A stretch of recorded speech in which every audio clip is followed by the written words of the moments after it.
Hi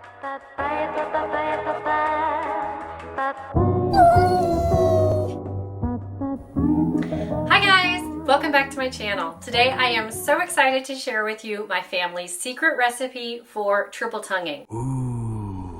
Now this is especially important because in my family we learn single tonguing, which I covered in my previous post on basic articulations. We then learn triple tonguing, and then we finally finish with double tonguing. So if you have never double tongued before, this could be a video that can help launch the success of your double tongue.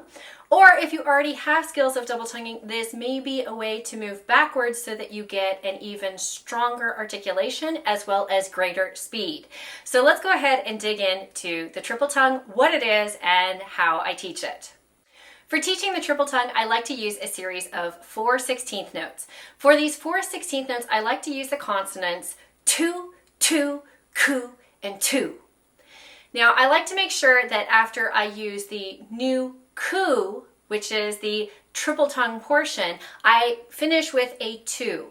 This is because oftentimes if I finish with a ku, as it's the new portion that I'm teaching, students will lengthen that ku and turn the rhythm into an 8th note rather than a 16th note at the end. So always finish with a tu rather than a ku.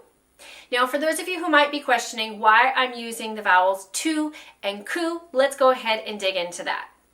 To help illustrate this point, let's look at the words cut, cake, and ku. For the word cut, you might notice as you say it that it is lower in the throat, whereas cake hits in the very back of the mouth and ku hits in the front of the mouth. By using the ku, there is the least amount of movement for the tongue, which can create the greatest amount of speed. This isn't to say that I don't at times use the ka for the double tongue, as you may have seen in my double tongue video. I use that for portions where I don't need as much speed or that I'm looking for a greater accent. As so many of you guys have been requesting double tongue speed, this triple tongue portion and switching to the vowel ku can help with the speed. Okay, let's dig into an element of things to watch for as you are developing your triple tongue, which will then help your double tongue.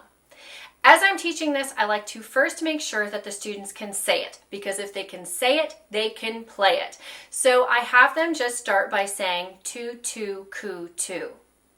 Once I'm sure that they are appropriately saying the word and that we don't have any of the S's coming into it, kind of like a snake, we move on to adding the air. I mentioned that it's important to listen for those S sounds because if you hear S happening as they are saying the tu, tu, ku, tu, that means they're using a fat part of the tongue. That is what you do not want to hear. You want to hear a very clear tu, tu, ku, tu. Once the consonants are clear, we like to go ahead and add the air behind it. To make sure that they're using their air effectively behind the consonants, I have them hold their hand in front of their face so that they can feel the pressure with each burst of consonant. So hold your hand in front of your face and say tu, tu, ku, tu. On each of those, you should feel a burst of air. I also like to have them, as they're doing this, watch in a mirror to make sure they're not getting any excessive jaw movement. Once I know that the students have a good amount of air, they aren't chewing the notes with excessive jaw movement, and they're getting great consonant sounds, I go ahead and move on to the stopwatch. Still no instrument. I have them work with a stopwatch to make sure that they can go for 6 seconds of triple tonguing. This is because most students will have good muscle-built strength for about 4 seconds, but they will wipe out at 6 seconds. So when they get the instrument, they will never quite reach bridging over that gap to complete success. Once I know that they can triple tongue at a steady pulse, no matter how fast or how slow, for 6 seconds, then I know we are ready to go ahead and add the instrument in. Now, as I practice the triple tongue, I like to start at a slower tempo, note that I am successful, then start to push the metronome a few clicks forward, make sure that I am still successful, and then continue onwards.